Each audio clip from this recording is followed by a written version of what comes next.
Hi everyone, I'm Renela Mushopa and welcome to another episode of the Johannesburg Business School Center for Entrepreneurship Grad Connect Success Stories. Joining us today, we've got a Gauteng Barista champion, Coffee Trainer of the Year in South Africa in 2018, Mr. Johnson Sehoro from Sonora Coffee.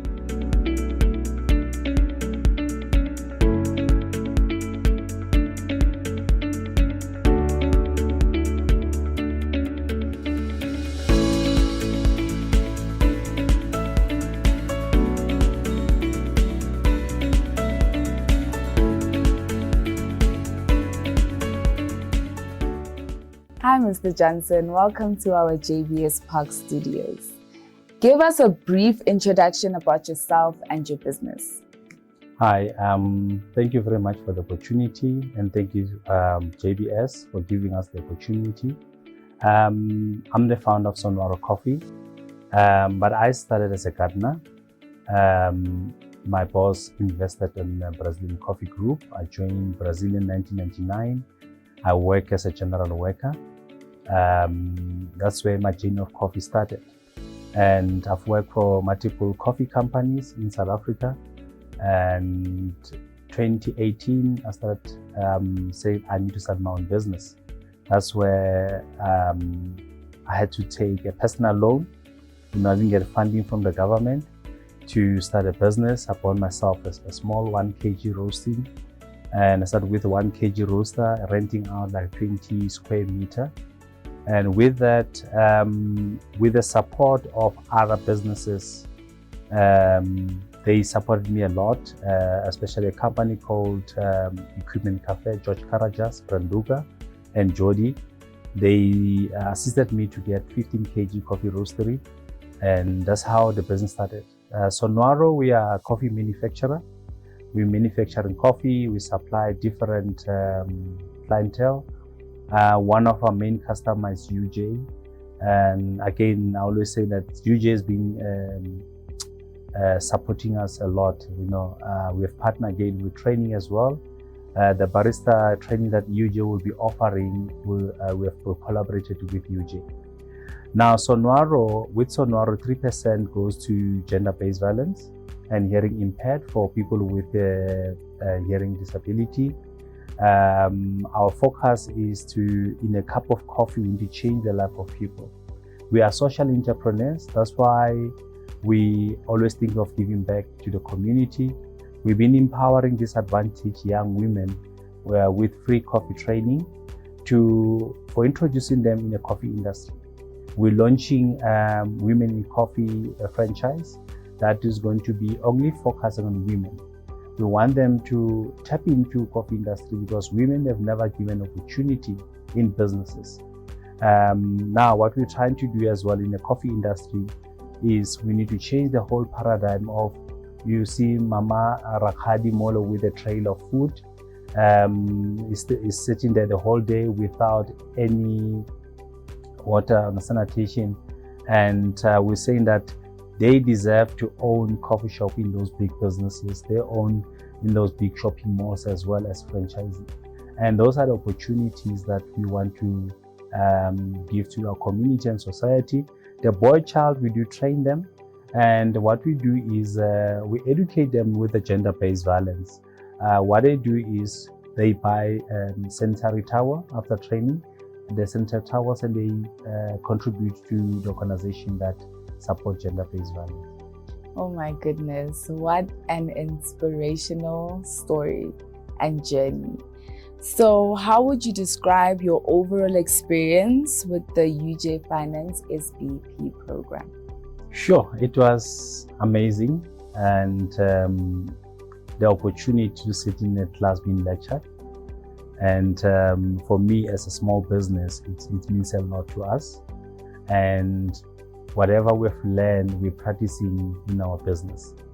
Your personal, I didn't understand about market and personal persona and all those things.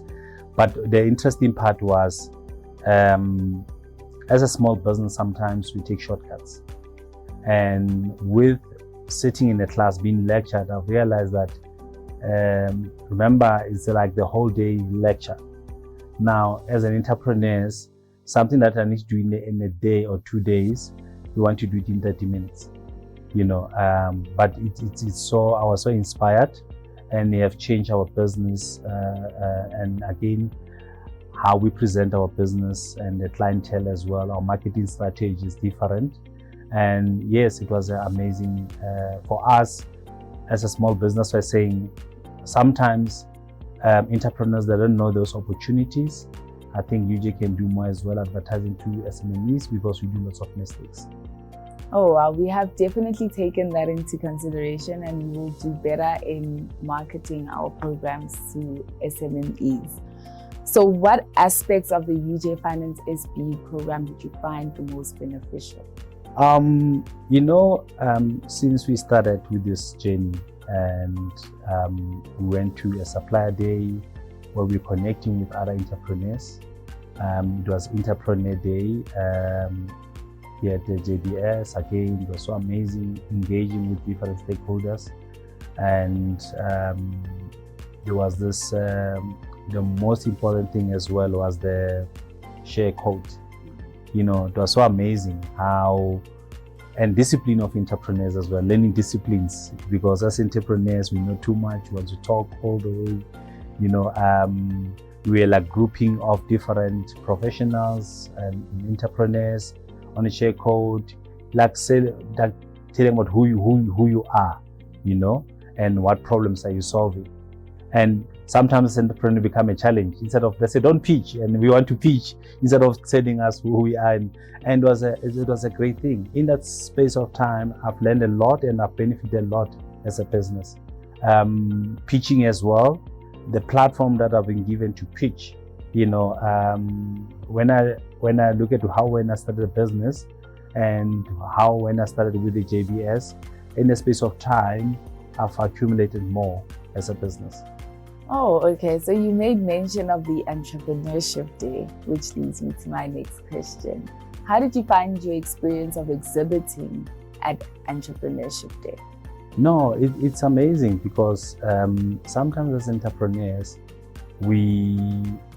especially Black entrepreneurs, sometimes there are opportunities that when you run a business, you cannot showcase your business.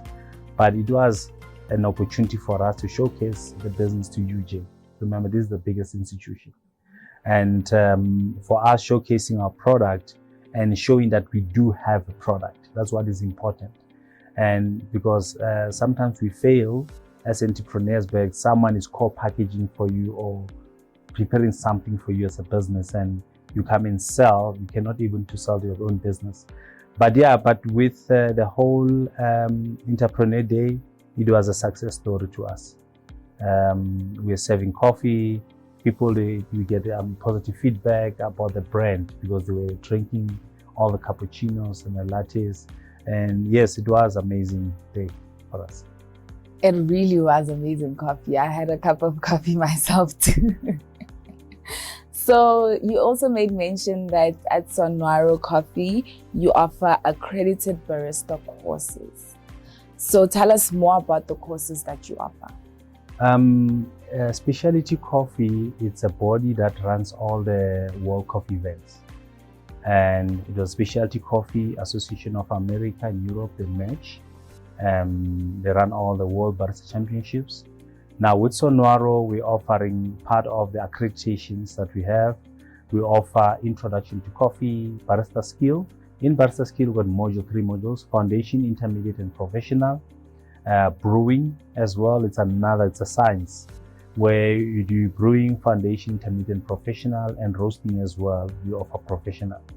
Now, what will happen is when you want to register, for example, want to be a learner, you register through a portal of the SEA, and will come through Sonwaro, will train you. Your certification come direct from the Specialty Coffee Association. And it was a great opportunity for us in the coffee industry, because most of the baristas, they've been doing courses, paying more money where the course of certification doesn't add value. You can find a job anywhere in the world or become a coffee professional anywhere in the world with the ACA qualification. So looking back, what advice would you give to aspiring entrepreneurs who are just starting out? And what is something that you wish you had known at the beginning of your entrepreneurial journey? Sure. Okay. The journey is not easy. I would advise an entrepreneur that the journey is not easy. You have to grind. You have to spend your 10,000 hours. You know, it's not the saying 10,000 hours into practice. You know, and the journey is not easy, and your life has to have a meaning and purpose. If your life doesn't have a meaning, or you won't understand why you're there, and you need to start. You know, because some they're always saying, I want you need to start. And one thing that I always advise entrepreneurs that the naysayers, they'll tell you, it's not, like, for example, the market is not ready, there's big competition, there are big guns out there, you're not gonna make it. You know, you need to start, you need to have a purpose, your life has to have a meaning, and discipline, business ethics. Brown envelope doesn't help, because or name dropping. You always say, I know this person, I know that person is going to help me. Don't ever believe in someone will help you. You just need to grind, you need to believe in yourself, you need to push out there and grind. That's it. One success story. Yes, one of the success story was George with a hearing impaired. We've partnered with the GIC, where George received his hearing impaired for 2,000 Rand. And this is one of our success stories. And what's interesting as well is, you know, our belief that we want to change the life of people with hearing impaired. Our mission next year to have more than 100 hearing impaired, including those 100 stores for women in coffee and Sonority Coffee Diving. Thank you so much. I couldn't help but think a grind goes well with coffee. But yeah, thank you so much for joining us, Mr. Johnson Sehoro. It was a very insightful couple of minutes with you, and you have broadened my world of coffee. I was just the end consumer, just consuming the coffee, and now I know that there's so much more to it and about it. Thank you so much. We really appreciate your time.